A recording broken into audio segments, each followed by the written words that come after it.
오늘 우리에게 주신 하나님의 말씀 요한복음 6장의 말씀입니다. 요한복음 6장 1절에서 71절까지 말씀입니다.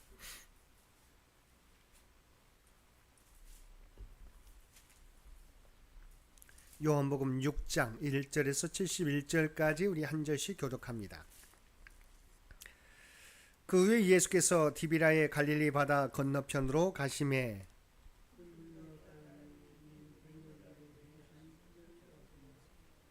예수께서 산에 오르사 제자들과 함께 거기 앉으시니 예수께서 눈을 들어 큰 무리가 자기에게로 오는 것을 보시고 빌립에게 이르시되 우리가 어디서 떡을 사서 이 사람들을 먹이겠느냐 하시니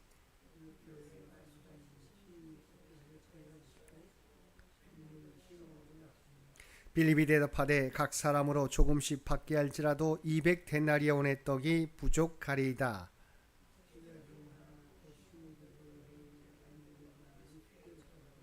여기 한 아이가 있어 보리떡 5개와 물고기 2마리를 가지고 있나이다. 그러나 그것이 이 많은 사람에게 얼마나 되겠사옵나이까.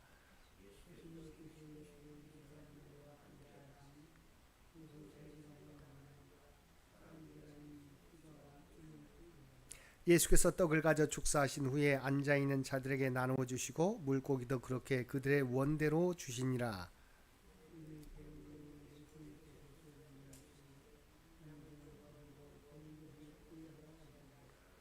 이에 거두니 보리떡 5개로 먹고 남은 조각이 12바구니에 찼더라.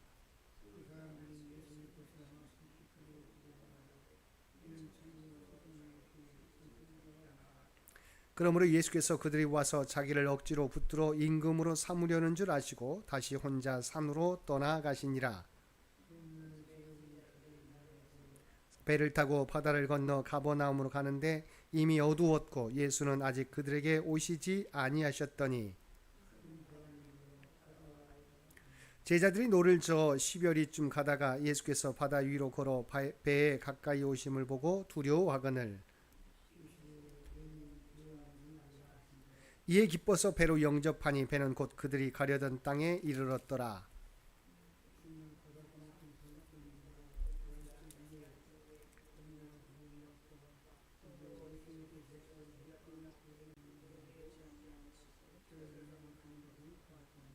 그러나 디비라에서 배들이 주께서 축사하신 후 여럿이 떡 먹던 그곳에 가까이 왔더라.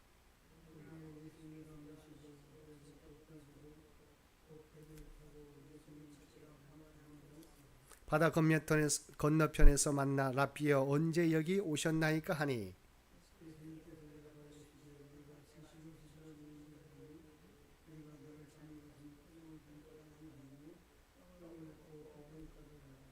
썩을 양식을 위하여 일하지 말고 영생하도록 있는 양식을 위하여 하라. 이 양식은 인자가 너희에게 주리니 인자는 아버지 하나님께서 인치신 자니라. 예수께서 대답하여 이르시되 하나님께서 보내신 이를 믿는 것이 하나님의 일이니라 하시니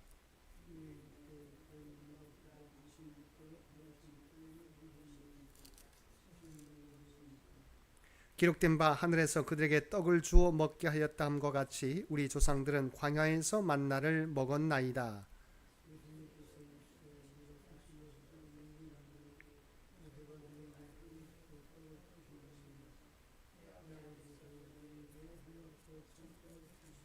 하나님의 떡은 하늘에서 내려 세상에 생명을 주는 것이니라. 예수께서 이르시되 나는 생명의 떡이니 내게 오는 자는 결코 줄이지 아니할 터이요 나를 믿는 자는 영원히 목마르지 아니하리라.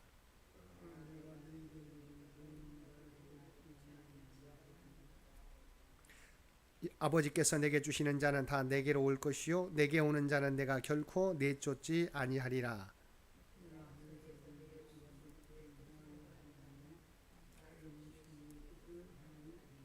나를 보내신 이의 뜻은 내게 주신 자 중에 내가 하나도 잃어버리지 아니하고 마지막 날에 다시 살리는 이것이니라.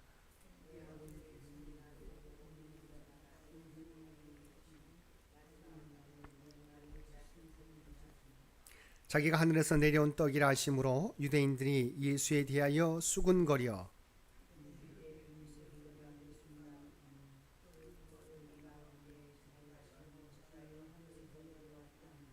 예수께서 대답하여 이르시되 너희는 서로 수군거리지 말라.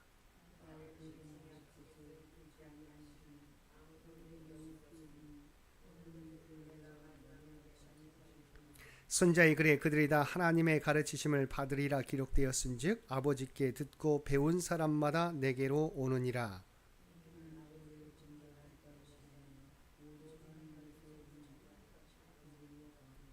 진실로 진실로 너희에게 이르노니 믿는 자는 영생을 가졌나니 너희 조상들은 광야에서 만나를 먹었어도 죽었거니와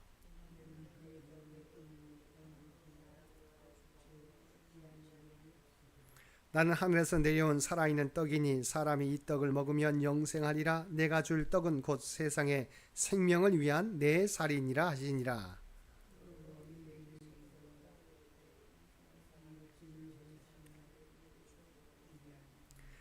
예수께서 이르시되 내가 진실로 진실로 너희에게 이르노니 인자의 살을 먹지 아니하고 인자의 피를 마시지 아니하면 너희 속에 생명이 없느니라.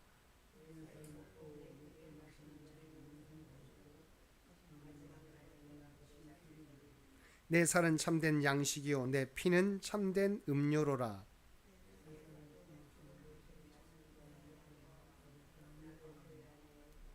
살아계신 아버지께서 나를 보내심에 내가 아버지로 말미암아 사는 것 같이 나를 먹는 그 사람도 나로 말미암아 살리라.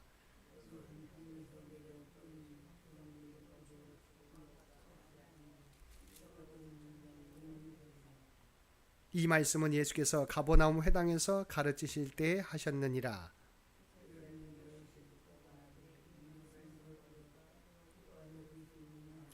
예수께서 스스로 제자들이 이 말씀에 대하여 수군거리는 줄 아시고 이르시되 이 말이 너희에게 걸림이 되느냐.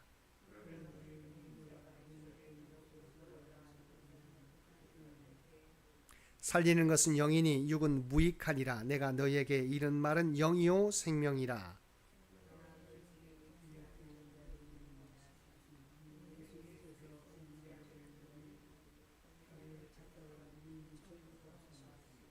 또 이르시되 그러므로 전에 너희에게 말하기를 내 아버지께서 오게 하여 주지 아니하시면 누구든지 내게 올 수 없다 하였노라 하시니라.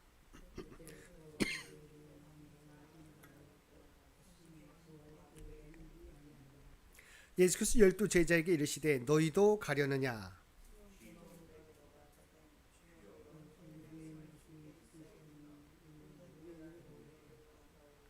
우리가 주는 하나님의 거룩하신 자이신 줄 믿고 알았사옵나이다.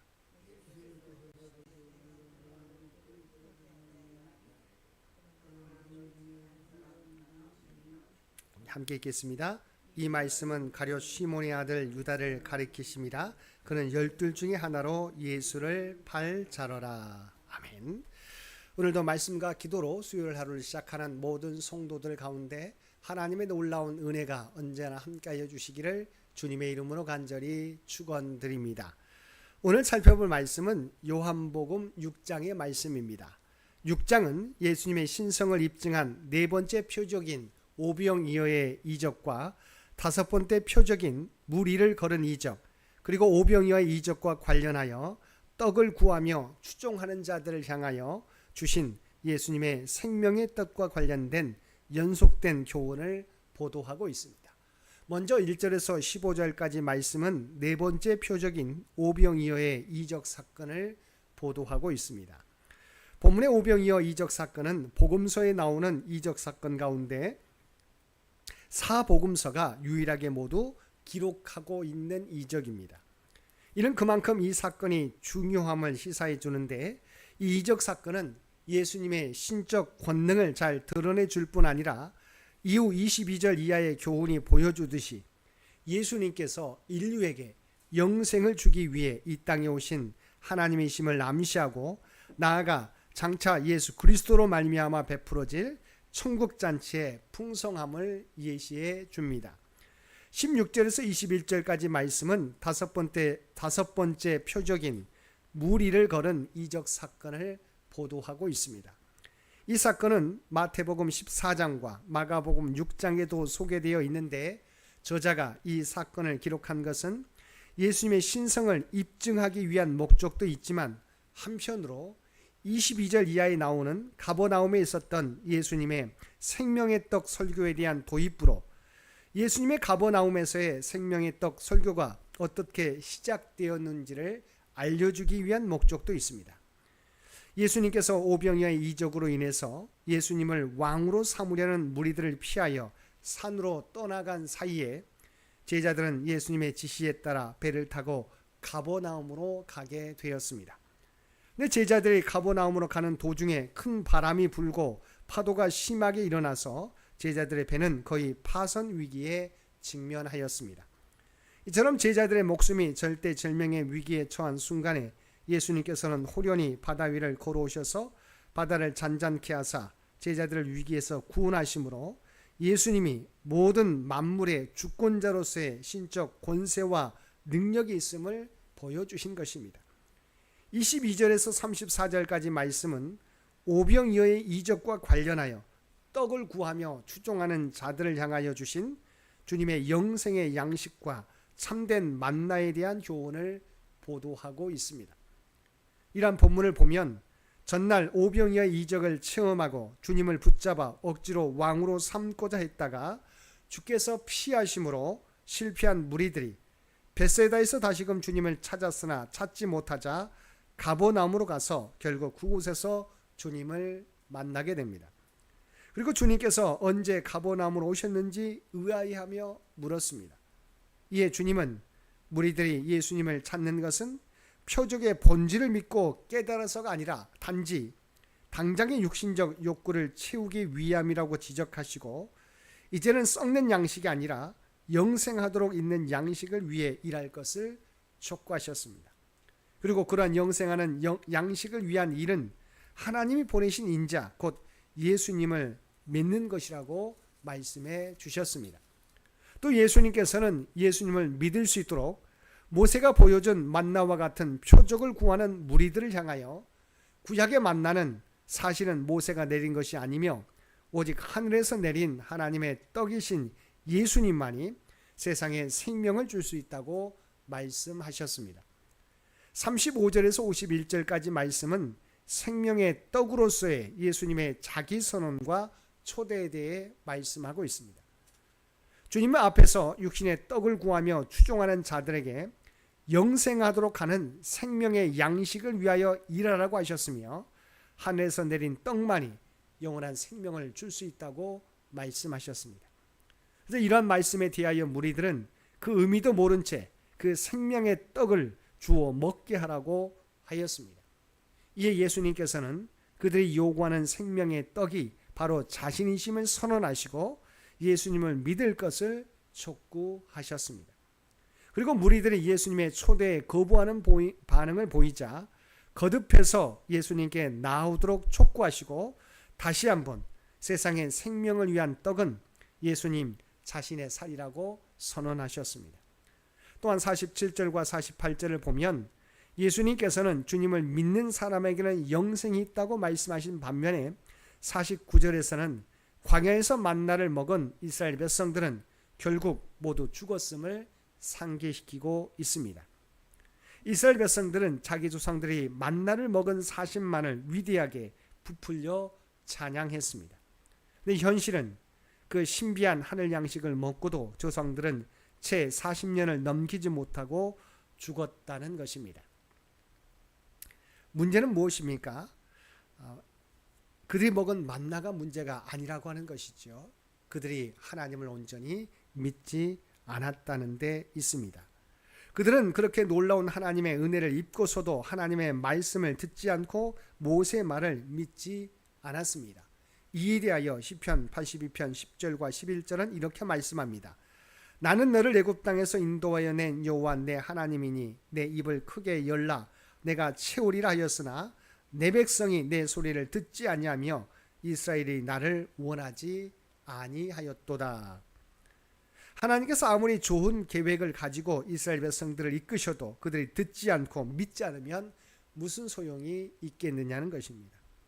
젖과 꿀이 흐르는 땅이 있다고 해도 그들은 거인족과 같은 안악 자손이 있어서 자신들은 그들에 비해 메뚜기와 같은 존재라고 생각하며 도무지 들어갈 생각을 하지 않았던 것입니다. 그들을 영상하게 하는 것은 신비스러운 만나가 아니라 하나님께 대한 믿음이라는 것입니다. 52절에서 59절까지 말씀에서는 생명의 뜻과 관련한 예수님의 교훈으로 인한 논란 및 인자의 살과 피에 관한 주님의 교훈에 대하여 보도하고 있습니다. 주님은 51절에서 예수님 자신의 살이 세상의 생명의 떡이라고 말씀하셨습니다. 그런데 이러한 주님의 말씀은 오직 육적인 것만 추구하므로 하나님의 구속의 원리와 영적 진리에 대해 무지했던 유대인들에게는 실로 이해하기 어려운 말씀이었습니다. 그래서 이것을 문자적으로 이해해서 그들 사이에서는 이 사람이 어찌 능히 자기 살을 우리에게 주어 먹게 하겠느냐며 논란이 일어났습니다. 예수님께서는 십자가에서 치르시는 대속의 죽음과 부활을 믿는 자만이 영생에 이룰 수 있다는 구속의 원리를 설명하기 위해 상징적으로 이것을 말씀해 주신 것입니다. 60절에서 71절까지 말씀에서는 생명의 떡에 관한 주님의 마지막 교훈 및 이에 대한 제자들의 상반된 두 가지 반응에 대해서 보도하고 있습니다. 예수님의 살과 피에 관한 거듭된 교훈 앞에서 제자들은 그 말씀이 너무 어렵다고 수군거렸습니다. 이 예수님께서는 예수님의 말씀이 문자적 차원이 아니라 영적 차원의 교훈임을 밝혀주셨습니다. 그러나 이러한 예수님의 말씀은 결국 육적인 욕구를 쫓아 주님을 따랐던 상당수의 제자들로 하여금 마침내는 주님 곁을 떠나게 하였습니다. 그리하여 이제는 베드로를 비롯한 12제자만이 주님 곁에 남아 계속해서 주님을 따르게 되었습니다. 그러나 예수님께서는 그들 중에서도 한 사람이 자신을 배반하게 될 것임을 예고하심으로써 제자들이 끝까지 육이 아닌 영의 욕구, 예수님을 쫓아야 실패하지 않는 참된 신앙이 될 수 있음을 강하게 암시하였습니다. 또한 주님은 이를 통해서 예수님께서 십자가 순환을 당하시는 것은 예수님이 약하거나 능력이 없어서가 아니라 그것이 죄인들을 위한 생명의 떡으로 자신을 내어주신 일임을 드러내 주셨습니다. 사랑하는 성도 여러분, 이와 같이 예수님이 우리의 영원한 생명의 양식입니다. 우리는 주님으로 말미암아 구원에 이르게 되었고 주님으로 말미암아 영생을 얻게 되었습니다. 우리를 위해 흠없는 유월절 어린 양으로 십자가를 지신 주님의 은혜에 감사드리며 이제는 그 은혜에 합당하게 살아가는, 그래서 세상의 정욕을 위해 살아가는 저희들이 아니라 먼저 그의 나라와 그의 의를 구하며 살아가는 저와 여러분 모두가 되시기를 주님의 이름으로 간절히 축원드립니다. 함께 기도드리겠습니다. 사랑과 은혜가 충만하신 아버지 하나님, 주님이 우리의 구원자이시며 영원한 생명의 양식이심을 믿습니다. 육신의 정욕을 위하여 주님을 따르는 것이 아니라 영원한 생명을 위하여 주님을 따르며 맡겨주신 사명 온전히 감당하며 살아가는 우리 모두가 되게 하여 주옵소서. 무엇보다도 먼저 그의 나라와 그의 의를 구하며 살아가는 우리 모두가 되게 하여 주옵소서. 오늘도 이 나라와 이 민족을 기억하여 주시고 오직 하나님의 뜻 가운데 통치하시고 인도하여 주시기를 원합니다. 교회 창립 100주년을 준비하며 나아가는 창현재단을 기억하여 주시고 하나님의 뜻이 무엇인지, 창현교회를 통해서 이루어 가실 뜻이 무엇인지를 깨닫게 하여 주시고 다음 선교 100년을 준비하는 데 부족함이 없게 하여 주시옵소서. 육신의 연약함 가운데 있는 많은 교우들을 주께서 성도들을 기억하여 주시고 그들 간국 가운데 역사해 주시길 원합니다. 몸은 연약할지라도 중심은 하나님을 향하게 될 때, 또한 하나님을 의지하며 간구하게 될 때 그들의 간구를 들어주시고 만나 주시옵소서. 또한 응답하여 주시옵소서. 하나님의 놀라운 치유와 회복의 역사, 하나님의 위로를 그들 모두에게 부어 주시옵소서. 사랑하는 자녀 손들을 또한 기억하여 주시고 이들에게 믿음의 믿음을 더하여 주시기 원합니다. 하나님과 늘 동행하며 살게 해 주시옵소서. 또한 그들에게 주신 하나님의 꿈과 비전을 준비해 가게 될 때 하나님의 능력과 지혜를 허락하여 주시어서 그 꿈들을 이루어서 오직 하나님의 영광을 드러내는 귀한 자녀들, 또한 하나님의 선한 영향력을 나타내는 귀한 자녀들 모두 되게 하여 주옵소서. 오늘 또 우리 모두에게 복된 하루를 허락해 주신 것 진심으로 감사드립니다. 아버지 하나님, 우리는 하나님의 구원받은 백성인 줄 믿습니다. 세상 가운데 살아가지만 구별된 삶을 통해서 하나님의 뜻과 영광을 나타내게 하여 주시옵소서. 오늘도 우리가 발을 딛고 살아가는 삶의 현장 가운데 그리스도의 아름다운 향기와 선한 영향력을 나타내며 살아가는 우리 모두가 되게 하여 주옵소서. 이 모든 간구 우리를 구원하여 주신 예수님의 이름으로 간절히 기도드리옵나이다. 아멘. 여러분 기도